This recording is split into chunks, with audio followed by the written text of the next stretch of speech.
MSLI TV، رہنمائی بدلتی دنیا کے لیے۔ اعوذ باللہ من الشیطان الرجیم، بسم اللہ الرحمن الرحیم، یا ایہا الذین آمنوا لا يحل لكم ان ترثوا النساء کرہا ولا تعضلوهن لتذهبوا ببعض ما آتيتموهن إلا أن يأتين بفاحشة مبينة وعاشروهن بالمعروف فإن كرهتموهن فعسى أن تكرهوا شيئا ويجعل الله فيه خيرا كثيرا وَإِنْ أَرَدْتُمُ اسْتِبْدَالَ زَوْجٍ مَكَانَ زَوْجٍ وَآتَيْتُمْ إِحْدَاهُنَّ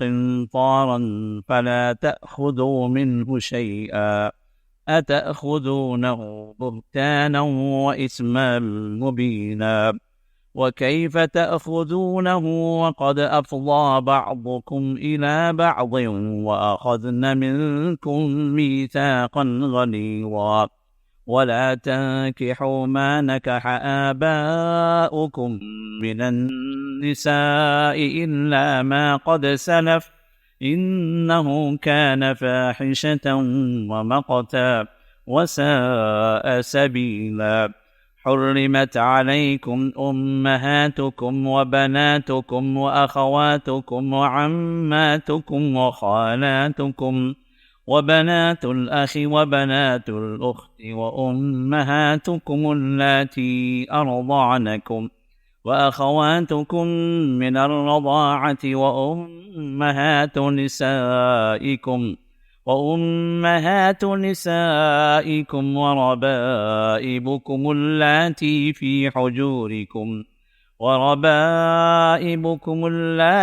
في حجوركم من نسائكم اللاتي دخلتم بهن فإن لم تكونوا دخلتم بهن فلا جناح عليكم وحلائل أبنائكم الذين من أصلابكم وأن تجمعوا بين الأختين إلا ما قد سلف إن الله كان غفورا رحيما۔ حاضرین محترم، بزرگوں، عزیزوں، شاہدین کرام، یہ جو سلسلہ ہمارا آپ کے سامنے پیش کیا جا رہا ہے، یہ در حقیقت احکام القرآن کے عنوان سے یہ سلسلہ آپ کے سامنے رکھا گیا ہے، اور ان آیات میں یا اس سلسلے میں جو آیات ہمارے سامنے ہیں، یہ وہ آیات ہے جن میں اللہ تعالیٰ نے یا ایھا الذین آمنوا، اے لوگو جو ایمان لائے ہو، ان الفاظ سے اللہ نے ہمیں پکارا۔ اور یہ سلسلہ اس سے پہلے ہمارا چل رہا اور یوٹیوب پہ بھی موجود ہے، نداء الرحمن لأہل الایمان کے نام، رحمان کی پکار ایمان والوں کو رحمان کی پکار کے عنوان سے یہ سلسلہ چل رہا۔ اس سے پہلے تقریباً 61 درس ہو چکے ہیں، بلکہ 62 ہو چکے ہیں، تو یہ 63 درس ہے جو اسے ہم کنٹینیو کر رہے ہیں۔ اور اس میں اللہ تعالیٰ نے اپنے کلام پاک کے اندر 89 جگہ اللہ تعالیٰ نے پکارا ہے یا ایھا الذین آمنوا، اے لوگوں جو ایمان۔ اور جب اللہ پکارتے ہیں ایمان والوں کو تو وہاں پر کوئی حکم ہوتا ہے، یا کرنے کا حکم ہوتا ہے یا رکنے کا حکم ہوتا ہے، یا اللہ کے اوامر ہوتے ہیں، یا تو کرنا یا پھر رک جانا۔ تو اس طرح قرآن کریم کی ترتیب کے اعتبار سے یہ جو پکار ہے سورۃ النساء کی، یہ پہلی پکار ہے، یہ پہلی ندا ہے اللہ کی جانب سے یا ایھا الذین آمنوا، اور ترتیب کے اعتبار سے یہ 19ویں ندا، یہ 19ویں ہدایت. اس کا مطلب یہ ہے کہ اور کتنے باقی ہیں ہمارے آگے؟ اور 70 باقی ہیں. انشاءاللہ اللہ کی توفیق سے آہستہ آہستہ جو ہے ہمیں اللہ اس بات کی سعادت دے کہ ہم اسی کلام کو سمجھ سکیں، اس کے احکام کو ہم جان سکیں، اور اس پر عمل کرنے کے اللہ ہمیں توفیق بھی دے دے انشاءاللہ. آمین یا رب العالمین. تو پچھلے درس میں ہم نے اس آیت کو سمجھنے کی کوشش کی جو آیت نمبر 19 ہے سورۃ النساء کی. 19، 20، 21، 22 اور 23 یہاں تک جو ہے ہم نے آپ کے سامنے تلاوت کی ہے، کیونکہ یہ آیات ایک دوسرے سے منسلک ہیں، مرتبط ہیں، کنیکٹڈ ہیں. تو اس وجہ سے ان تمام آیات کو ہم ایک ساتھ اگر سمجھیں گے تو انشاءاللہ حکم بھی واضح ہوگا. تو ان آیات کے اندر جس طرح میں نے پچھلے درس میں آپ کے سامنے کہا کہ اللہ تعالیٰ نے اس میں 5 احکام اللہ نے دیے، اور 5 احکام میں پہلا حکم کیا ہے؟ اور چونکہ یہ سورۃ النساء عورتوں سے متعلق ہے، عورتوں کے حقوق سے متعلق ہے، اور اسلام وہ عظیم ترین دین ہے جس میں ہر ایک حق بتلایا گیا، یہاں تک کہ جانوروں کا بھی حق بتلایا گیا، یہاں تک کہ پودوں کا بھی حق بتلایا گیا، یہاں تک جو مخلوق جو شکایت نہیں کر سکتی، جو مظلوم ہے، اس کا بھی حق اس دین کے اندر بتلایا گیا. اور خواتین یہ تو جو ہے مردوں کے ساتھ منسلک ہیں. النساء شقائق الرجال، جس رسول ارشاد فرمایا کہ عورتیں جو ہے یہ مردوں کا حصہ ہیں، کیونکہ مرد ہی سے اللہ نے عورت کو پیدا کیا، تو مرد کا جز ہیں.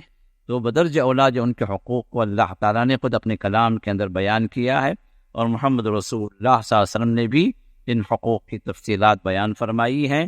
تو لہذا ان آیات کے اندر عورتوں کے حقوق کو اللہ نے خاص طور پر ہائلائٹ کیا ہے.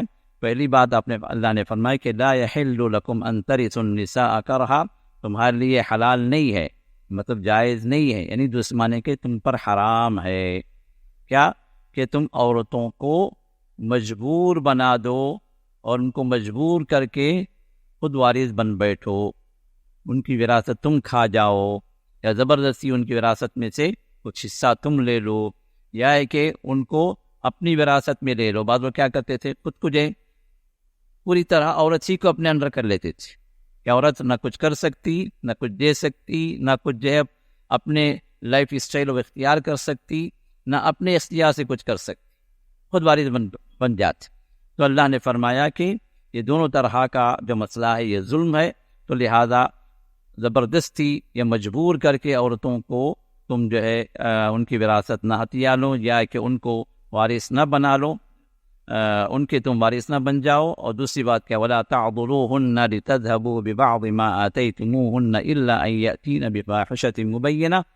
انہیں نکاح سے نہ روکو، اگر وہ کہیں نکاح کرنا چاہتی ہیں اپنے شوہر کے طلاق کے بعد یا خلا کے بعد، جدائی کے بعد کہیں اور نکاح کرنا چاہتے ہیں، تم ان کو نہ روکو، کیونکہ روکتے تھے اس لیے کہ اس سے کچھ مال ہڑپ کریں، اس سے کچھ اینٹ لیں، اس کا کچھ مال جو بھی ہے وہ دے کے تم جو چاہے کر لو، مجھے اتنا مال دے دو. تو یہ اس طرح کا جو ظلم جو تھا اللہ تعالیٰ نے اس کو خاص طور پر یہاں پر منشن کیا. اور لیکن اللہ نے فرمایا کہ ہاں اگر وہ کھلی بے حیائی کا کام کرے، کھلے گناہوں کا کام کرے، جس کی وجہ سے تم کو رکھنا نہیں چاہتے، تو اس وقت تمہارا دیا ہوا کچھ مال، جیسے خلا وغیرہ میں جو ہے اللہ نے اجازت دی کہ دیا ہوا مال، دیا ہوا مہر وہ بندہ واپس لے سکتا. تیسرا جو حکم ہے وعاشروہن بالمعروف، ان کے ساتھ بھلے طریقے سے زندگی گزارو. ازدواجی زندگی، فیملی لائف تمہاری معروف کے مطابق ہو، اس کے درمیان میں آپسی تعلقات میں کوئی منکر نہ ہو، اللہ کے نافرمانی نہ ہو، ان کے ساتھ اچھائی کے ساتھ پیش آؤ، ان کے حقوق کو ادا کرو. بڑی تفصیلات ہیں اس کے اندر جس کا کچھ ذکر آپ کے سامنے آ چکا ہے.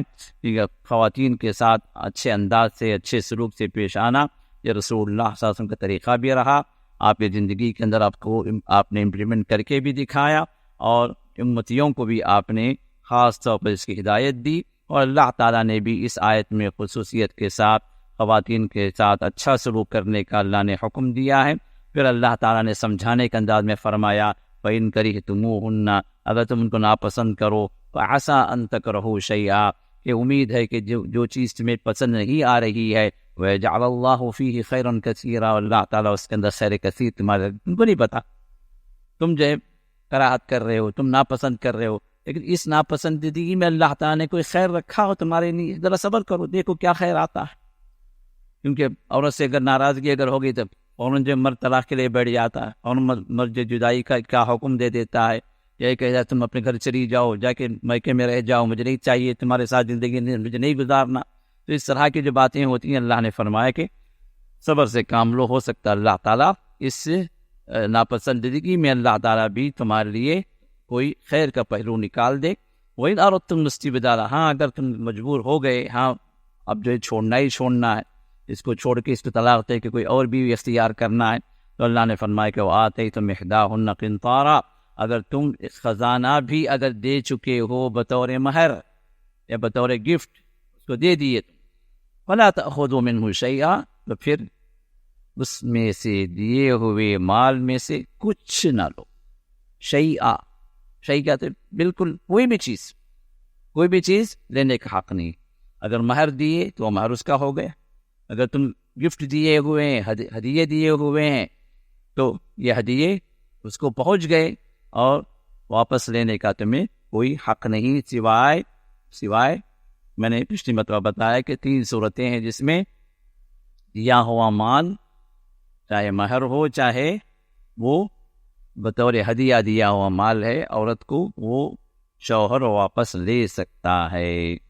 پہلی صورت اللہ نے آیت نمبر 19 جو بیان فرمائی، الا ان یاتین بفاحشۃ مبینہ، کھلی بے حیائی کام، زناکاری کے اندر عورت ملوث ہو گئی، شوہر کے ساتھ خیانتیں شروع ہو گئی، اس کی ثبوت مل گئے، یا خود اس عورت نے اقرار کر لیا کہ میرے فلاں سے تعلقات ہیں، مجھے نہیں رہنا ہے تمہارے ساتھ میں، ہے کہ میں اس کو پسند کرتی ہوں، ہے نا. اب آج کے دور کے فتنے، اللہ تعالیٰ حفاظت فرمائے ہمارے گھروں کی اور ہمارے بیویوں کی اور بچوں کی، اللہ تعالیٰ ہم سب کی حفاظت فرمائے. تو اس طرح کے نئے دور کے نئے فتنے زیادہ ہی جو ہے پھیلے ہوئے ہیں.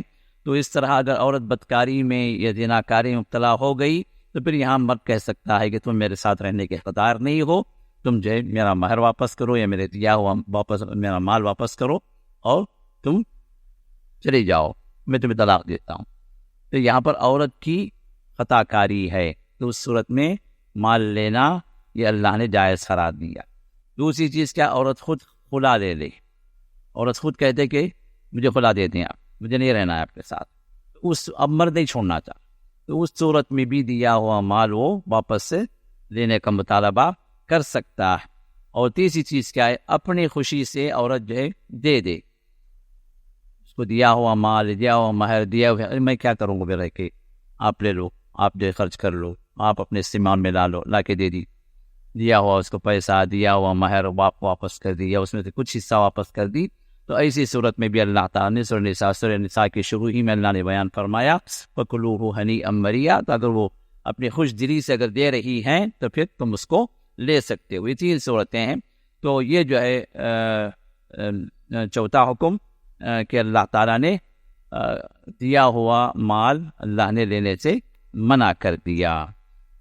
5ویں چیز کیا ہے، 5ویں بات جو جہاں سے ہم آگے بڑھیں، یہاں پر ایک بات مجھے عرض کرنی تھی کہ اللہ نے فرمایا وَآتَيْتُمْ إِحْدَاهُنَّ قِنطَارًا، اگر تم جو ہے ان کو ایک خزانہ، ایک بڑا خزانہ بھی اگر تم نے دے دیا.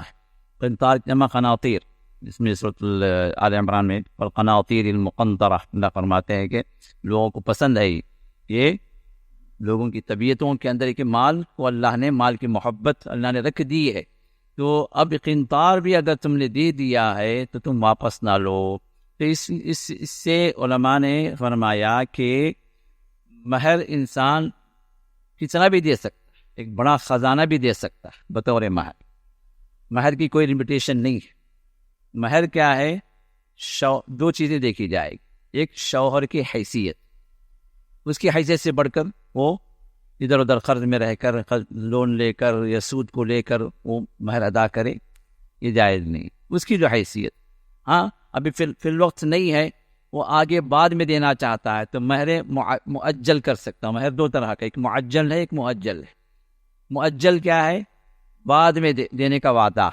ہاں بھائی 1 لاکھ روپے جو میرا مہر ہے میں آپ کو 6 ماہ کے بعد، 1 سال کے بعد دے دوں، یہ اس نے لکھوا دی ہے، کیونکہ یہ اصل میں ایگریمنٹ ہے، تو لہذا لکھوانا، اس پر گواہی رکھنا بھی ضروری ہے. تو یہ جو ہے قرض والا مہر جو بعد میں ادا کیا جائے، اس کو بعض لوگ کیا سمجھتے ہیں، ارے بھائی لکھوا دیے، ہو گیا، ختم ہو گیا، اب دینا کس کو؟ بعض جگہوں پر جو ہے بڑی بڑی رقمیں جو ہے 100 طلائی سکے، 100 اشرفی، 100 گولڈ کوائنس، یہ کی بھی حیثیت نہیں بیچارے کی، اور یہ 100 لکھوا رہا، یہ بھی 100 جیسے دیکھنا ہے، دینا کس کو؟ صرف اعلان کا دینا محفل میں، 100 فخر کی بات، بس دینا نہیں۔ ایک بھی اگر لکھوائیں گے تو وہ قرض ہے، عورت کا حق ہے، اور چاہے تو پکڑ لے آپ کے گریبان، آپ نے مہر لکھوایا تھا اور آپ کو دینا ہی دینا ہے، دنیا بھی مطالبہ کر سکتی ہے اور آخرت میں بھی قرضدار بن کر آپ اس کے سامنے پیش ہوں گے۔ یہ قرض، مہر کیا ہے؟ قرض ہے، جتنا بھی ہم نے وعدہ کیا ہے اس کو ادا کرنا ہے۔ ہاں، اگر عورت مہلت دے رہی ہے، ٹھیک ہے، آپ بعد میں ادا کریں، کوئی حرج نہیں، تو ٹھیک ہے۔ جیسے آپ قرضدار، کسی سے آپ نے قرض لیا ہے، وہ آپ کو مہلت دے رہا ہے، ٹھیک ہے بھائی، آپ بعد میں ادا کرنے کوئی حرج نہیں ہے، تو اسی طرح یہ معاملہ بھی، اسی طرح یہ مسئلہ بھی ہے۔ تو لہٰذا ایک بات تو کیا سمجھ میں آتی ہے، شریعت کے اعتبار سے ہم جو ہے، یا ایک مرد جو ہے مہر کو باندھنے کے سلسلے میں اپنی حیثیت دیکھے گا، اس کی کیپیسٹی کتنی ہے۔ اگر معجل ہے، وہ بعد میں ادا کر سکتا ہے، اس کے پاس اتنا پیسہ آ جائے گا، وہ امید ہے، اس کے لحاظ سے اس نے باندھ دیا تو کوئی حرج نہیں۔ لیکن معجل دینے کی صورت میں، معجل کو ابھی فوراً نکاح کی محفل میں اسی وقت دے دے، تو وہاں پر اب وہ اس کی جو حیثیت ہے اس اعتبار سے وہ دے دے،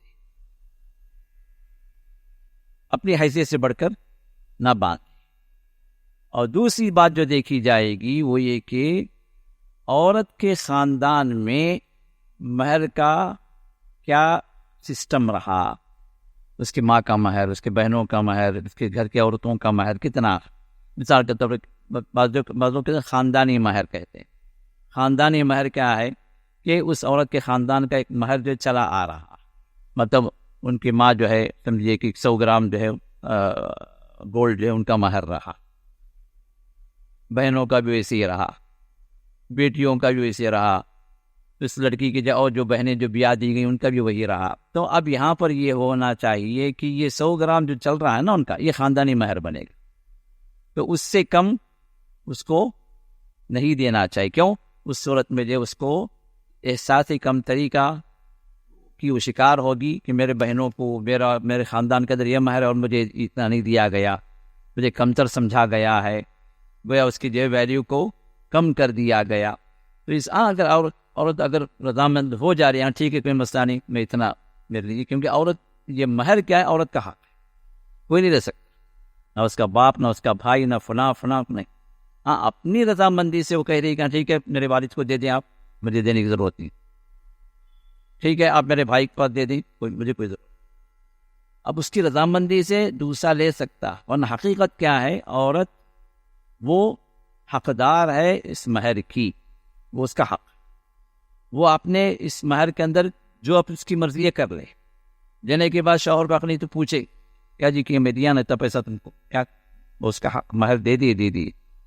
ہاں، اگر وہ خود ہی بتا دیں ہاں ٹھیک، میں نے اس میں خرچ کیا، الگ بات، لیکن شوہر نہ اس کو واپس لا سکتا ہے، نہ مہر کا جو ہے وہ حساب و کتاب اس سے پوچھ سکتا ہے، کیونکہ وہ اس کا اپنا حق ہو گیا۔ اب یہ مہر جو ہے زیادہ بھی ہو سکتا ہے، کم بھی ہو سکتا ہے۔ کم کیا ہے؟ حدیث میں بات آتی ہے کہ رسول اللہ صلی اللہ علیہ وسلم کے پاس ایک صحابی آتا، اللہ کے اس سے پہلے کا واقعہ کیا ہے، رسول اللہ صلی اللہ علیہ وسلم کے پاس ایک خاتون آتی آپ کی مجلس، آ کے کہتے ہیں یا رسول اللہ صلی اللہ علیہ وسلم، آپ مجھے آپ کے نکاح میں لے لیں، میں آپ کی بیوی بننا چاہتا ہوں، کیونکہ صحابیہ اپنے شرف حاصل کرنے کے لیے رسول اللہ صلی اللہ علیہ وسلم کی زوج مطہرہ بننے کے لیے کئی صحابیات جو ہے خواہش مند، تو یہ خاتون آتی ہیں، کہتی ہیں یا رسول اللہ صلی اللہ علیہ وسلم، میں آپ کی بیوی بننا چاہتی ہوں، یہ شرف مجھے ملے، آپ مجھے اپنے نکاح میں لے لیں۔ رسول اللہ صلی اللہ علیہ وسلم خاموش ہو گئے۔ آپ کی خاموشی جو ہے صحابہ کی یہ سمجھ تھی کہ آپ نے اس چیز کو پسند نہیں کیا، اگر نہ کہیں گے تو عورت کا دل ٹوٹ جائے گا۔ لیکن رسول اللہ صلی اللہ علیہ وسلم کتنے حد تک حساس ہوتے تھے، کسی کا دل نہیں توڑتے، اپنے خاموشی اختیار۔ صحابہ سمجھ گئے کہ رسول اللہ صلی اللہ علیہ وسلم اس معاملے میں آگے نہیں بڑھنا تھا. ایک صحابی جو اس مجلس میں جو تھے کہا کہ یا رسول اللہ صلی اللہ علیہ وسلم اگر آپ کو حاجت نہیں ہے اس معاملے میں تو آپ نکاح کرا دیں میرا، میں حاجت مند، مجھے بیوی چاہیے. اب یہ عورت جو ہے یہ نکاح کے لیے آگے آئی ہے تو آپ میرا نکاح کرا.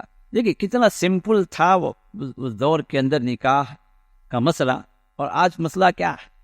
ایک نکاح جو کرنے کے لیے ادھر لڑکا بھی اس کے گھر والے نیچے سے اوپر تک پریشان، لڑکی والے وہ تو اور مسئلہ، اور بیچارے رات رات کی نیند آرام ہو جاتی ان لوگوں کی. اور رسم و رواج اتنے ہم کو جو جکڑ دیے گئے ان رسم و رواج کے اندر کہ اس سے نکلنا جو ہمارے لیے بڑا مشکل. ایک سمپل نکاح ایک محفل کے اندر، اس کے بعد ولیمے کی ایک چھوٹی سی دعوت، یہ صحابہ کا طریقہ تھا. رسول اللہ کے پاس ایک صحابی آتے ہیں عبد الرحمن بن عوف، نکاح کر چکے ہیں وہ. رسول اللہ صلی اللہ علیہ وسلم کہاں پر ہیں؟ مدینے میں ہیں، اور یہ بھی مدینے میں. نکاح کرنے کے بعد جب اللہ کے رسول کے پاس آتے ہیں تو ان کی چادر پر جو ہے ایک قسم کی خاص خوشبو لگی ہوئی تھی جو اس زمانے میں صرف دولہا لوگ جو شادی کرتے تھے وہ جو ہے لگاتے تھے. تو رسول اللہ صلی اللہ علیہ وسلم جو اس عطر کو دیکھ کر، اس نشان کو دیکھ کر پوچھتے ہیں کہ یا عبد الرحمن زوجت، عبد الرحمن کیا تم نے شادی کر لی؟ انہوں نے کہا کہ ہاں یا رسول اللہ میں نے شادی. اب ہمارے کوئی بڑا آدمی اگر ہو، میں ہوں، مجھے اطلاع نہیں دیا، مجھے نہیں بتایا، کیسا ناہنجار رہیں گا، کیسا ناخلف رہیں گا، مجھے بتایا نہیں شادی. خاندان کوئی بڑا آدمی اگر اس کو نہیں بتایا گیا، یا بستی کا کوئی بڑا آدمی اس کو نہیں بتایا گیا، کتنا جو چڑی جات. رسول اللہ صلی اللہ علیہ وسلم پیارے صحابہ، جانثار صحابہ، آپ کے حکم پر مر مٹنے والے، لیکن شادی کا ایک حاجت، ایک ضرورت ہے، اپنی ضرورت میں پورا کر لیا. رسول اللہ ناراض نہیں ہوئے، بلکہ آپ نے ان کو مبارکباد دی، آپ نے برکت کی دعا دی، اور پھر فرمایا کہ تم نے ولیمہ کر لیے؟ کہ نہیں اللہ کا ولیمہ نہیں. کہ اولیم ولو بشات، ولیمہ کرو چاہے ایک بکری ہی صحیح، ایک بکری ہی کاٹ کے مجھے بنا دو، کچھ کھلا دو لوگوں کو حیثیت کے مطابق. تو یہ سیدھا سادہ جو نکاح کا مسئلہ تھا، یہ واقعہ بھی ہمیں یہی بتلاتا کہ وہ صحابی کہتے ہیں کہ یا رسول اللہ آپ میرا نکاح کروا دیں اس بندی سے. اللہ کے رسول صلی اللہ علیہ وسلم جو ہے رضامندی پوچھتے ہیں. اب عورت جو ہے خاموش رہتی ہے، اس کا مطلب یہ ہے کہ وہ عورت بھی اس معاملے میں رضامند تھی. تو آپ نے اس صحابی سے پوچھا کہ بھائی تمہارے پاس مہر میں دینے کے لیے کچھ ہے؟ کہ رسول اللہ کچھ بھی نہیں، یہ تو اچانک بات آ گئی سامنے نکاح کی، اور میں آگے بڑھ گیا، میرے پاس تو کچھ بھی نہیں. آپ نے فرمایا کہ جاؤ التمس ولو خاتما من حدید، جاؤ جا کے تلاش کرو، چاہے لوہے کی ایک انگوٹھی تمہیں مل جائے وہ لے کر آ جاؤ. اب وہ بیچارے اتنے غریب تھے کہ گھر گئے، دیکھا ابھی تو اس کا ساز و سامان کچھ تھا نہیں، جو انگوٹھی کہاں سے مل جائے، کچھ نہیں ملا. پھر واپس آ گئے، کہ رسول اللہ میرے پاس کچھ بھی نہیں تھی. ہاں یہ چادر ہے، اس چادر کو مجھے میں آدھا میں پہن لیتا ہوں، آدھا ان کو دے دیتا. اللہ کے رسول نے فرمایا کہ تم چادر کو پھاڑو گے تمہارا صدر کھل جائے، کیا فائدہ ہے؟ نہ جو اس کی کوئی حاجت پوری ہوگی نہ تمہاری حاجت پوری ہوگی، اپنی چادر تو اپنے پاس. یہ بات دوسرے اور روایات ہیں، ان سب سے ملا کے میں یہ واقعہ آپ کو بتا رہا ہوں، کیونکہ بعض احادیث کے بعض روایات کے اندر اس کا ذکر نہیں، لیکن بعض روایات میں اس کا ذکر ہے. تو اب اس کے بعد اللہ کے رسول ارشاد فرماتے ہیں ٹھیک ہے نکاح کرنا، لیکن مہر تو ضروری ہے، مہر ضروری ہے. نکاح کے شروط میں سے ایک شرط ہے مہر کی ادائیگی، یا مہر کی تعیین، چاہے بعد میں ادا کریں، تعیین تو ہونا چاہیے. تو آپ نے پوچھا کہ تم کو قرآن کچھ یاد ہے؟ حل معک من القرآن، کیا کچھ قرآن تمہیں یاد ہے؟ کیا مجھے فلاں صورت یاد ہے. تو اس خاتون سے پوچھا یہ صورتیں تم کو یاد ہیں؟ کہا کہ نہیں اللہ کے وہ صورت یاد ہے، دوسرا یاد ہے مجھے، وہ صورت ہی. تو آپ نے فرمایا کہ بطور مہر تم ان صورتوں کو اس خاتون کو سکھا دو. ہو گیا، دیکھا کتنا آسان. یہ ہے نکاح کی آسانی. آج ہمارے دور کے اندر نکاح کو مشکل کر دیے زنا آسان ہو گیا. آج ہمارے نوجوان چاہے لڑکے اور لڑکیاں وہ ذمہ داری سے بھاگتے. ارے ذمہ داری بھائی، ارے وہ آئے گی، فرمائشیں کرے گی، وہ یہ لاؤ وہ لاؤ، گھر بساؤ، یہ چیزیں خریدو. زندگی بھر کی مصیبت نہیں چاہیے. اس سے بہتر ہر دن یا ہر رات جو ہے یا ہر ہفتہ جو ہے نئے نئے جو ہے لڑکیاں، نئے نئے مزے ہیں، تو زندگی گزر جاتی ہے. اس میں یہ فکرہ جو ہے، یہ جو کانسیپٹ جو ہے گناہ کا بڑھتا جا رہا ہے. کیوں؟ نکاح جو ہے مشکل ہو گیا. ہمارے نکاح مشکل ہو گیا. نکاح کے لیے بہت سارے قاعدے قوانین لگا دیے گئے. نکاح کے لیے بہت سارے اخراجات لوگوں نے جو ہے اپنے طور سے طے کر لی. تو نکاح کو آسان بناؤ تاکہ زنا مشکل ہو جائے. نکاح مشکل بناؤ گے تو پھر زنا آسان، جو آج ہمارے کلچر میں بڑھتا جا رہا. اللہ حفاظت فرمائے. تو اب یہاں پر یہ ہے کہ یہ بات آپ کے سامنے آئی کہ رسول اللہ صلی اللہ علیہ وسلم نے اس بندے سے کیا مانگا؟ قنطار نہیں مانگا. یہ خزانہ لاؤ نہیں بولے. کیا لاؤ بولے؟ یہ لوہے کی انگوٹھی. یہ بھی مل جائے تو کافی طور میں. اب وہ بندے کے پاس وہ بھی نہیں تھا. آگے چلو قرآن کی تعلیم، قرآن کی تعلیم بھی یہ بھی مہر بن سکتا. یہ بھی مہر بن سکتا. مہر کا مطلب مال دینا، سورن جو ہے گولڈ یہ دینا ضروری نہیں ہے. تمہیں سلمہ کا مہر کیا تھا؟ وہ سلمہ سے کہا کہ میں کچھ نہیں چاہیے مجھے، آپ صرف اسلام لے کر آ جائیں، وہی مہر کافی ہے. صرف اسلام کو اپنا مہر بناتی. تو یہ ہو سکتا ہے جو چیز بھی کسی بندے کے لیے فائدہ مند ہو، وہ فائدے کی چیز آپسی رضامندی سے مہر بن سکتی. مال ہی ضروری نہیں. لیکن رسول اللہ صلی اللہ علیہ وسلم کا عمومی جو مہر جو تھا، اب ہمارے پاس لوگ کیا کرتے ہیں، جوڑے کو ادھر سے لیتے ہیں لاکھوں، گاڑی چاہیے، وہ بھی وہ برانڈ کی چاہیے، وہ ماڈل کی چاہیے، وہ اس کے اندر اسپیسیفکیشنز یہ ہوں، وہ گاڑی چاہیے، شو روم سے آ کر سیدھے گھر پر کھڑی ہو. ہاں، پھر اس کے بعد اور لمبی لسٹ، گھر کا یہ سادہ سامان چاہیے، پھر جو ہے اور جو بھی ضروریات ہے سب لڑکی کا باپ پورا کرے. جائز نہیں ہے. ہمیں معلوم ہے یہ بھیک ہے. بھیک کا ایک نیا طریقہ جوڑے گھوڑے کا جو ہم نے جو ہے ہمارے معاشرے میں رائج دے دیا. تو اب مجھے اس پر بات نہیں کرنی ہے، وہ ایک الگ ہی موت. لیکن اتنا کچھ لیتے ہیں ہاتھ لمبا کر کے، جب مہر کی بات آتی ہے، نہیں جی بی بی کا مہر. بی بی کا مہر کیا ہے؟ نہیں 15 کم 600 روپے. کہاں سے لائے 15 کم 600 روپے؟ یہ بی بی کا مہر. کون سی حدیث کتاب کے اندر بی بی کا مہر 15 کم 600 روپے؟ یہاں بی بی کا مہر، اور وہاں گھر کی جو بی بی اماں اس کی چلتی ہے. جس لمبی لسٹ آتی ہے بی بی کی طرف سے، وہ لسٹ وہ لڑکی کے بابا کو دینا، نہیں پورا کرنا. اور یہ صاحب بی بی کے مہر پر اٹکے رہے. یہ بی بی کے مہر پتہ نہیں کہاں سے لوگ لائے، نہیں معلوم، کوئی دلیل نہیں. بلکہ احادیث کو اگر آپ دیکھیں گے تو رسول اللہ صلی اللہ علیہ وسلم کا جو عمومی جو مہر جو تھا، آپ کی بیویوں کے لیے بھی، آپ کی بیٹیوں کے لیے بھی، وہ مہر جس کا ذکر جو احادیث کے اندر آتا ہے، وہ مہر کیا ہے؟ 12 اوقیہ. 12 اوقیہ چاندی. اس کو لفظ کو یاد رکھیں، 12 اوقیہ چاندی، یہ آپ کا مہر. یہ ایک اوقیہ 40 درہم کا ہوتا. 40 درہم کا ایک اوقیہ. تو 12 اوقیہ کتنا ہو گیا؟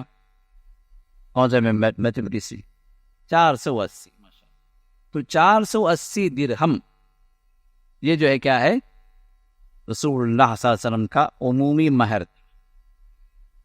کسی خاتون کے لیے آپ نے کم بھی کیا، اور ام حبیبہ کے لیے 4000 درہم جو نجاشی نے باندھ دیا. یہ نہیں ہے، یہ کیا کہتے ہیں، یہ کوئی ایوریج چیز نہیں رہی، یہ کمی زیادتی ایک آدھ کے لیے ہو گئی. لیکن عمومی طور پر کیا ہے؟ 12 اوقیہ یعنی 480 درہم رسول اللہ صلی اللہ علیہ وسلم کا مہر، چاہے آپ کی بیوی ہو چاہے آپ کی بیٹی. ابھی 480 درہم جو ہے اگر آپ دیکھیں تو ایک درہم 3 گرام کا، 3 گرام کا تقریباً ایک درہم میں کچھ پوائنٹس ہیں، کچھ گرام کے اعتبار سے کچھ پوائنٹس کم زیادہ، لیکن عمومی حساب کے اعتبار سے میں کیا بتا رہا ہوں کہ 3 گرام کا ایک درہم۔ اب 480 درہم اگر ہو گئے تو کتنے گرام بن گئے؟ ہاں جی 1440 گرام، یہ کہ چاندی، 1440 گرام چاندی۔ اگر آپ کے پاس ابھی چاندی میں پرسوں بھی دیکھ رہا تھا 1 گرام چاندی سلور کتنا ہے تو 100 روپے، 100 روپے، ہاں تو کتنا ہو گیا جی؟ 1,40,000 پر 4,000 تقریباً 1.5 لاکھ روپے ہو گئے درہم۔ تو بی بی کا مہر یہ ہے نا، یہ دو نا 615 کم 600 بھی پورے نہیں، اس میں 15 روپے کم، اس میں بھی مار دی، ڈنڈی وہاں بھی مار دی، 600 بھی پورا نہیں، یعنی بی بی کم ہے۔ ارے بھائی لایا کہاں سے بھائی؟ بی بی کم ہے، رسول اللہ صلی اللہ علیہ وسلم یہی مہر تھا۔ تمام احادیث کتاب میں اٹھا لے، چاہے بخاری ہو، مسلم ہو، نسائی ہو، ابو داؤد ہو، جو بھی ہے، جو مسلک بھی جس کتاب کو مانتا ہے لے، اس کے اندر رسول اللہ صلی اللہ علیہ وسلم کا مہر کیا ہے؟ 12 اوقیہ۔ 12 اوقیہ جو ہے گرام کے اعتبار سے 480 گرام ہے۔ 480 گرام کا اگر آپ دیکھیں گے تو جو ہے درہم جو ہے 480 درہم گرام کے اعتبار سے 1440 گرام، اور ویلیو کے اعتبار سے اگر دیکھا جائے تو ہر آدمی جو اپنے ملک کے اندر جو ہے 1 گرام سلور کی ویلیو لے لے اور 1440 گرام کا حساب، یہ ہے ایوریج مہر۔ رسول اللہ صلی اللہ علیہ وسلم نے عام طور پر اتنی غربت کے اندر بھی آپ نے یہ مہر آپ کا رہا عمومی طور پر، تو لہذا اب اس سے کم بھی ہو سکتا ہے، اس سے زیادہ بھی ہو سکتا ہے، اس کے اندر یہ حد بندی نہیں لگائی گئی۔ حضرت عمر کے دور کے اندر لوگ جو چونکہ فتوحات زیادہ ہو گئے تو بڑی بڑی مہر جو ہے لوگ جو ہے بڑی بڑی رقم لگا بطور مہر لوگ متعین کرنے لگے۔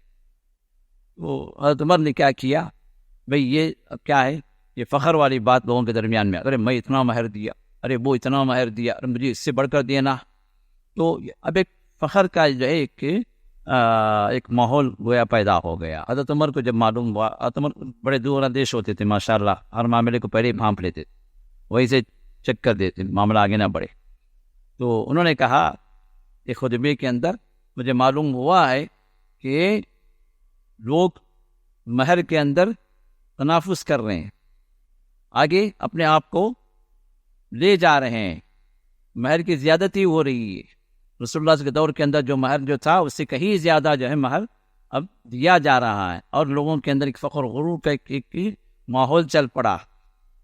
تو میں یہ چاہتا ہوں کہ مہر کی حد بندی کر دوں، اتنا ہی ہو، اس سے زیادہ نہ ہو۔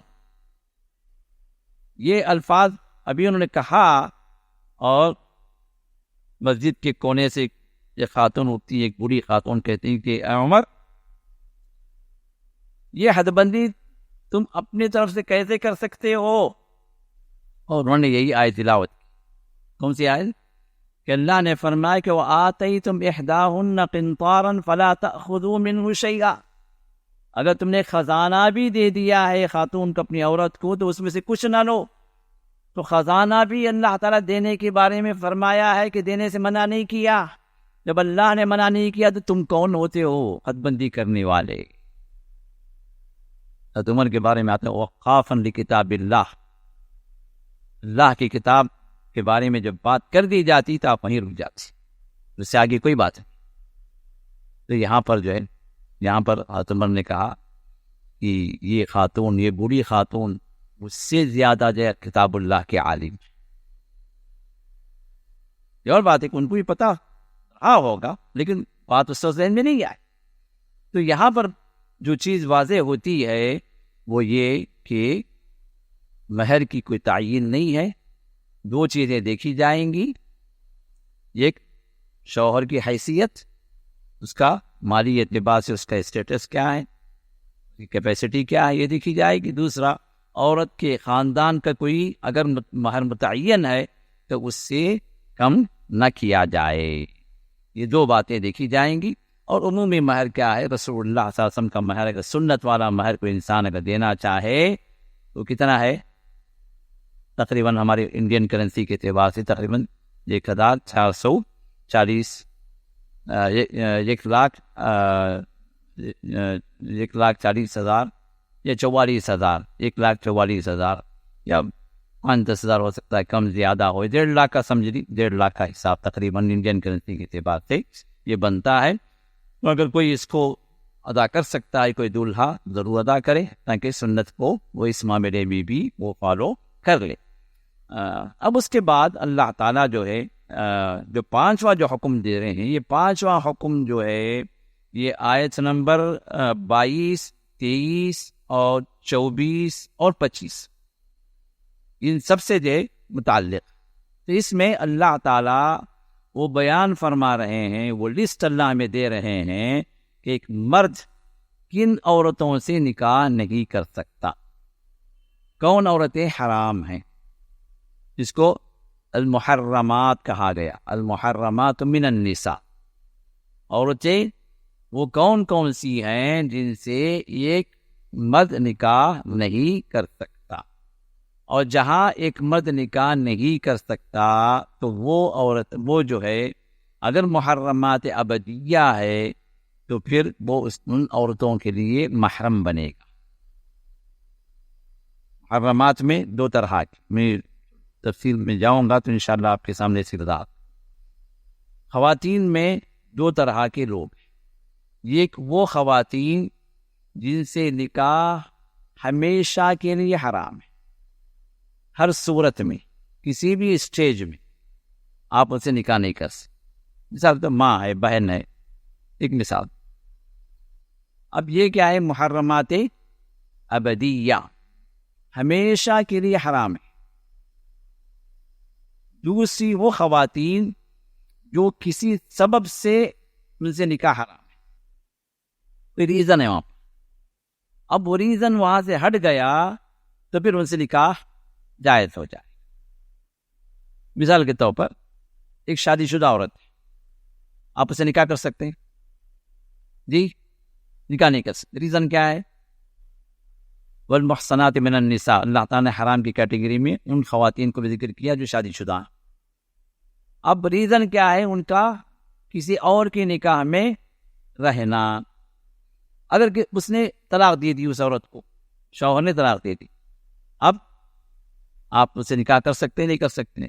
عدت کے بعد آپ نکاح کر سکتے ہیں. کیوں؟ وہ ریزن ہٹ گیا. تو یہ محرمات غیر ابدیہ، اس کو کیا کہتے ہیں؟ یہ محرمات موقتہ، ٹیمپرری جو ہے یہ حرام ہے، لیکن یہ جو ہے محرم نہیں بن سکتے. اب بازوگر کی کوئی عورت ہے، میں ان کے لیے محرم ہوں. کیوں؟ میں ان سے نکاح نہیں کر سکتا نا، محرم بنیں گے. سالی بہنوی کا رشتہ، یہ تو ہمارے پاس بہت ماشاءاللہ کیا بولے، ہمیں اللہ خیر کرے، بہت عام. سالی بہنوی کا رشتہ یہ جو ہے حقیقت میں دیکھا جائے تو پردے کا رشتہ، محرم نہیں، محرم نہیں دوسرے کے لیے. ساس محرم، ساس محرمات ابدیہ میں ہمیشہ کے لیے حرام ہے، چاہے وہ جوان ہو، چاہے بوڑھی ہو، چاہے کسی بھی سٹیج میں ہو، نہیں کر سکتے. کیونکہ ساس ماں کے حکم میں، ماں کا جو درجہ وہی درجہ اس کا بھی تقریباً اسی کیٹیگری کے اندر آتی ہے، حرام ہے. لیکن سالی نہیں. اب کئی گھرانوں کے اندر بات آتی ہے، ساس جو پردے کے پیچھے سے بات کرتی، سامنے نہیں آتی. نوشے کے سامنے آؤں، دولہے میاں کے سامنے آؤں، میں کیسے شرم آتی ہوں. سالی صاحب آ کے پورے ہاتھ دھو رہا ہے، گلے مل رہے ہیں، ہاتھ مل رہا ہے، پتہ نہیں کیا کیا ملا رہے. کیوں؟ سالی ہے جی. تو ایک مشہور بھی کر دیے، سالی آدھے گھر والی کا، ہاں لگا لیے ٹیگ بھی، جنا کے راستے کھل۔ جہاں اللہ تعالیٰ کے قانون کی پامالی ہو، یاد رکھیں میرے دوستو، جہاں اللہ کے قانون کی پامالی ہوگی وہاں پر سے برکتیں اٹھیں گی، رحمتیں ہٹ جائیں گی، شیاطین حاضر ہوں گے، گناہ کے راستے کھلیں گے۔ یہی ہو رہا ہمارے گھروں میں۔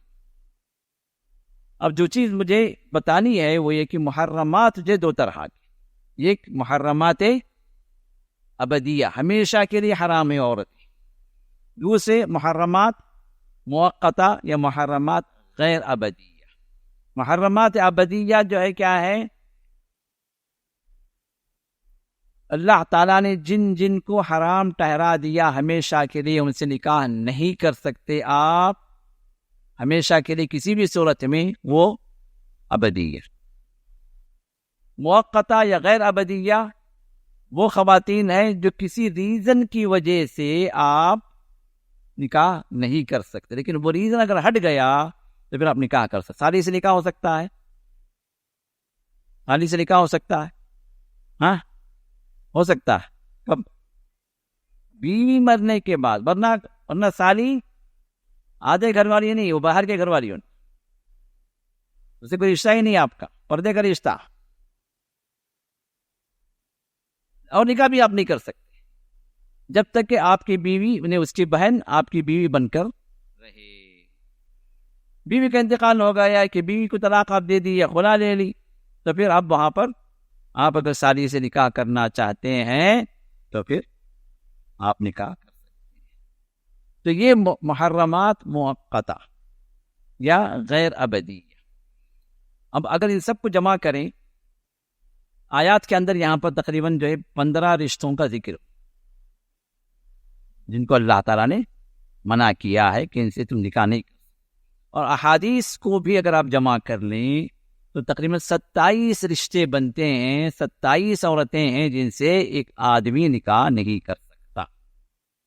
اس میں سے 19 رشتے جو ہے محرمات ابدیہ،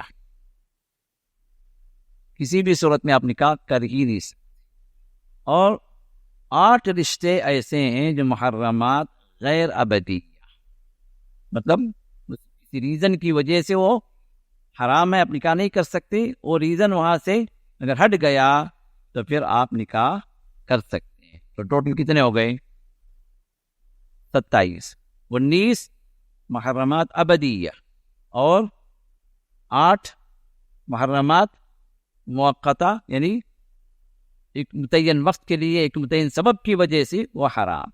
اب ان رشتوں کا ہمیں جاننا ضروری ہے، کیونکہ محرمات ابدیہ وہ ہیں جن کے آپ محرم بن سکتے ہیں، ان خواتین کے آپ محرم ہیں۔ آپ محرم کا مطلب یہ ہے کہ اگر وہ خاتون سفر کر رہی ہے تو آپ اس کے ساتھ سفر میں جا سکتے ہیں، ساس کے ساتھ نہیں جاتے، ساس کے بازو نہیں بیٹھتے، جبکہ وہ محرم کا رشتہ، اور سالی کے ساتھ بائک میں اڑ رہے ہیں، گلے میں ہاتھ ڈال کے، پیچھے سے لپٹ کے بیٹھی ہے، نہیں نظارے دیکھ رہے نہیں دیکھ رہے، جبکہ وہ پردے کا رشتہ، وہ محرم نہیں ہے، وہ محرم نہیں ہے۔ تو جو محرم نہیں ہے اس سے پردے کا رشتہ ہے، اور جو محرمات ابدیہ کا رشتہ ہے وہ محرم کا رشتہ ہے، جن سے پردہ نہیں ہے، جن سے نکاح نہیں۔ تو جس سے نکاح کی اجازت نہیں ہے اس سے پردے کی ضرورت بھی نہیں، جس سے نکاح کی اجازت ہے اس سے پردہ لازمی۔ یہ سمپل جو ہے یہ قاعدہ، حضرت میں ان سے میں پردہ کرنا نہیں کرنا سمجھ میں نہیں آ رہا۔ اب اس کی مثال دیتا ہوں، ممانی جان، تائی اماں، چچی جان، یہ سب جان سے زیادہ ہمارا جان پیاری، ٹھیک ہے پیاری ہونے، لیکن رشتہ کیا ہے؟ پردے کا۔ کبھی ہم نے سوچا پردے کا رشتہ ہے، کیوں؟ یہ آپ کے لیے محرم نہیں بن سکتے، ہاں آپ ان سے شادی نہیں کر سکتے، کیوں؟ وہ جو ہے کسی اور کی زوجیت میں ہے، ماموں کی زوجیت میں ہے، ماموں محرم بنے گا اپنے بھانجے کے لیے، لیکن ماموں کی بیوی ممانی جان جو ہے کیا تعلق ہے؟ وہ پرائی عورت ہے. وہ ماموں کے لیے بیوی، آپ کے لیے کیا ہے؟ آپ کے لیے کیا ہے؟ ماموں کی بیوی. تو آپ کے نہ خون کا رشتہ ملتا ہے، نہ دودھ کا رشتہ ملتا ہے، نہ مصاحرت کا رشتہ جو ہے زوجیت کا رشتہ ملتا ہے. تو پھر کس رشتے سے جو ہے ہم جو ہے جا جائیں گے خود جاتے ہیں. ممانی جان کیا پکایا آج؟ چاچی جان در پکا در دیکھو نا، آپ کا ہاتھ بڑا مزیدار رہتا تھا، دیکھنا چیزیں گھسے اندر. یہ ہمارے گھروں میں چل رہا نہیں چل رہا ہے، کیونکہ پردے کے رشتے. جس طرح لڑکی جو پھپھا، میری سکی پھپھا جی انہوں دے پردے کا رشتہ کبھی سمجھے ہم؟ خالو جان خالو جان خالو جان خالو جان آ کے گود میں چڑھ کے بڑھیا. خالو جان تو نہیں، خالہ کے شوہر. آپ کو کیا ہونا؟ لڑکی سے کیا رشتہ؟ خالہ کا جو بھائی ہے ماموں وہ جو محرم ہے، لیکن خالہ کا شوہر جو ہے خالو جو ہے وہ محرم نہیں ہے، وہ پردے کا رشتہ. نہیں سمجھتے ہم ان چیزوں کو، سمجھنا چاہتے بھی نہیں، کیونکہ ہمارا کلچر اس طرح ڈوب گیا ان واحیات چیزوں کے اندر. سمجھیں گے بھی تو عمل کرنا مشکل ہے، کیونکہ ماحول اس طرح بن گیا ہمارے گھروں کا. لیکن یاد رکھیں اللہ تعالیٰ نے یہ قوانین جو بتلائے ہیں یہ ہمارے فائدے کے لیے، اللہ کا فائدہ نہیں ہے، نہ شریعت کا فائدہ. اگر ہم سمجھیں اور ان رشتوں کی نزاکت کو ہم سمجھ کر اس کو امپلیمنٹ کریں، پردے کے جتنے اصول و ضوابط ہیں جن سے پردہ کیا جانا چاہیے، اگر ان سے پردہ اگر ہم کرنے لگیں تو انشاءاللہ ہمارے گھر پاکیزہ گھر بنے. شیطانی جال جو شیطانوں نے بچھایا ہوا ہے ہمارے گھروں کے اندر، جن کے ذریعے سے فحاشی، جن کے ذریعے سے زناکاری، جن کے ذریعے سے جو ہے بے حیائی جو عام ہوتی جا رہی ہے، یہ چیزیں آٹومیٹکلی ختم. کہنے والے کہہ سکتے ہیں بھائی کیا پرانا قانون، اللہ کیا ورلڈ کہاں چلے گی؟ ارے دنیا اتنی ایڈوانس جا رہی ہے، آپ ابھی بھی وہ پردے کے رشتے، ابھی بھی جو ہے وہ ان سے پردہ کرو ان سے پردہ کرو. یہ ہو سکتا ہے کیا بھائی زمانے میں؟ مسلمان اگر ہے تو ہو سکتا، اگر اسلام کی چادر کو لپیٹ کے کونے میں اب پھینک دے تو پھر نہیں ہو سکتا، کیونکہ آپ کو اسلام نہیں چاہیے. جس کو اسلام نہیں چاہیے اسے جنت بھی نہیں چاہیے. اگر آپ جنت کے متوالے ہیں، جنت کو اگر آپ یہ سمجھتے ہیں کہ اللہ کی وہ نعمت ہے جس کا کوئی نعمت بدل نہیں اور مجھے وہ جنت ابدی چاہیے مجھے ہمیشہ کے لیے، تو پھر یہ چیزیں ہمیں اپنانا ہوگا، اختیار کرنا ہوگا، ان پر عمل کرنا ہوگا. ہمارے گھروں کے اندر پردے کا ماحول ہمیں لانا ہوگا تاکہ ہماری دنیا بھی سلامت رہے اور رشتے بھی سلامت رہیں، اور پھر اللہ تعالیٰ کی رحمتیں بھی ہم پر اتریں اور اللہ کے برکتوں کے ہم حقدار ہو جائیں. جہاں یہ پردے کے مسائل نہیں ہیں، جہاں بالکل آزادی ہے، پابندی نہیں ہے، تو پھر وہاں پر ان کے گھروں کے حالات بھی آپ دیکھ لیں. شوہر موجود نہیں ہے اور کوئی بھی فرسٹ کا دن، سیکنڈ کا دن، تھرڈ کا دن بھابھی بھابھی بھابھی بول کے اندر آ گئے. اب بیٹھا ہوا گا بیڈ روم میں، گھر میں کوئی بھی نہیں، ان کا مذاق جاری. یہ کہاں لے کے جاتا ہے؟ سب کتنے حادثات ہمارے سامنے ہوتے ہیں، کتنی باتیں جو ہمارے سامنے آتی ہیں کہ فلاں فلاں کے ساتھ رشتہ ہو گیا، فلاں فلاں کے ساتھ جو لنک لگ گئی، فلاں فلاں کے ساتھ جو شوہر نہیں ہے، ان کے ساتھ ان کے تعلقات ہو گئے. سنتے نہیں سنتے ہم؟ اگلا گرا پچھلا سنبھلا. آنکھیں بند کر نہیں بیٹھنا، اللہ کے قانون کو لاؤ. اللہ فطرتوں کا مالک ہے، فطرتوں کو پیدا کیا، وہ جانتا ہے کہ کس سے پردہ ہونا چاہیے کس سے پردہ نہیں ہونا چاہیے. اللہ کے رسول ارشاد فرماتے ہیں کہ جہاں دو غیر محرم، ایک خاتون ایک مرد جہاں پر جڑتے ہیں تو وہاں پر شیطان ثالثہما الشیطان، تیسرا پر شیطان رہتا. آپ ہزار بولتے نہیں جی میرا دوست بڑا جو ہے وہ اعتماد کرتا ہوں اس پر، وہ ایسا سوچ ہی نہیں سکتا اپنے بھابھی کے بارے میں. تم کیا جانا رہے؟ یہ تمہاری سوچ ہے، لیکن جو اللہ ان سوچوں کو بنایا، جن فطرتوں کو بنایا، ان طبیعتوں کو بنایا، وہ کہہ رہا ہے کہ وہاں پر تیسرا شیطان ہے. تو پھر آپ کی سوچ جو بنی ہے نا، یہ خود شیطانی سوچ ہے جو کہہ رہے کہ نہیں کچھ نہیں ہوگا، کچھ نہیں ہوگا. آپ آنکھیں بند کر کے بیٹھے رہے، بہت کچھ ہو جائے. کیونکہ اپنے اللہ کے قانون کو توڑا، اپنے اللہ کے حکم کو نہیں مانا۔ میرے دوستو، حالات بڑے خطرناک ہیں، فتنے بڑے عظیم، آج سے بے حیائی کے فتنے، زناکاری کے فتنے گھر گھر کے اندر پھیلتے جا رہے ہیں۔ اللہ حفاظت فرمائے ہمارے گھروں کی۔ تو ایسے ماحول کے اندر ہم ان رشتوں کو جاننا کہ محرم کون ہے، غیر محرم کون ہے، کن سے پردہ ہونا چاہیے، کن سے نہیں ہونا چاہیے، اور اس کے لحاظ سے ہمارے گھروں کو اگر ہم جو ہے ایک باؤنڈری اگر کھینچ دیں کہ یہ پردے کے رشتے ہیں، چاہے کوئی بھی ہو، ناراض ہونے میں ناراض ہو، کوئی مسئلہ نہیں ہے، رب ہمارا راضی ہو جائے، رب ہمارا راضی ہو جائے۔ رسول اللہ صلی اللہ علیہ وسلم جب طائف سے واپس ہوئے، لہو لہان ہو کر، خون رس رہا ہے، خون ٹپک ٹپک کے اپنی جوتیوں میں جو جم گیا، چلنا مشکل ہو رہا، پیر اٹھانا مشکل، جوتیاں چپک گئی ہے خون سے، لہو لہان ہے۔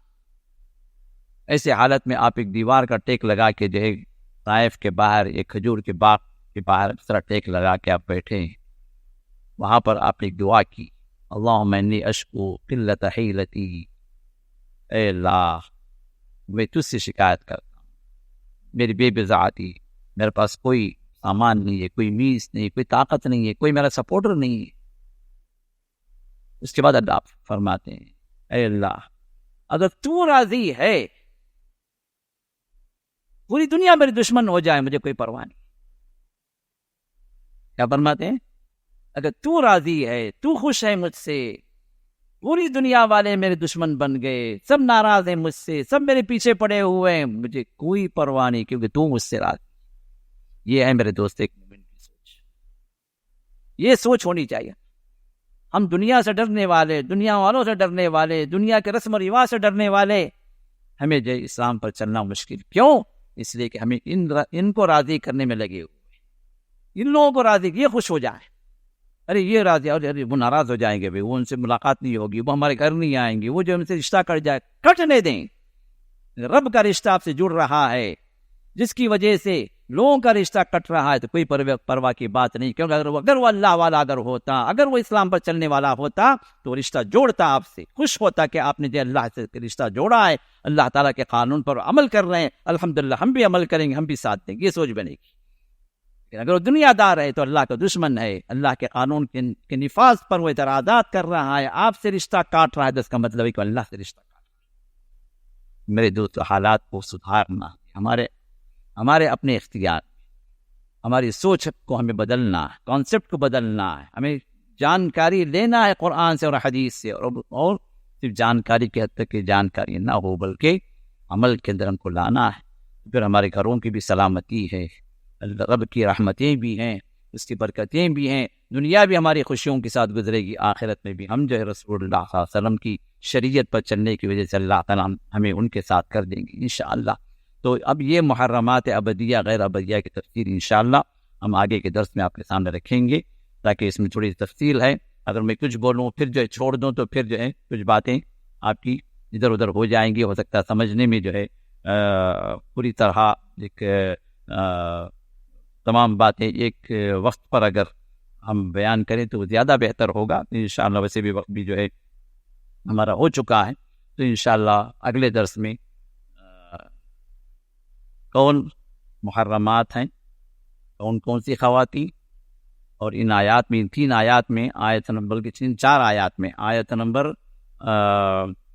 22، 23، 24 اور 25، 3 آیات کے اندر آپ بھی پڑھ سکتے ہیں، ترجمہ پڑھ کے دیکھیں، ہو سکتا ہے بچے سمجھ میں نہ آئیں، اگر پڑھ کر آپ آئیں گے ترجمہ اس کا تو سمجھنے میں انشاءاللہ یہ آسانی ہوگی۔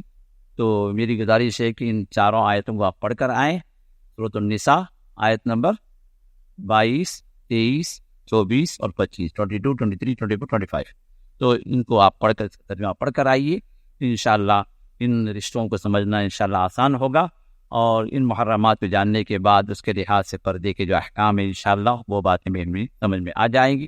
جو کچھ ہم نے سنا ہے اللہ تعالیٰ میں عمل کی توفیق عطا فرمائے، اور اس مبارک مجلس میں جو لوگ بھی شریک ہیں اور جو لوگ بھی مردس کو سن رہے ہیں یا سنیں گے یا دیکھیں گے، اللہ تعالیٰ ان سب کی مغفرت فرمائے، ان سب کو اللہ تعالیٰ اپنی رحمتوں میں لے لے، اور ہم سبوں کو اللہ اپنی جنتوں میں جمع فرمائے۔ وآخر دعوانا الحمد للہ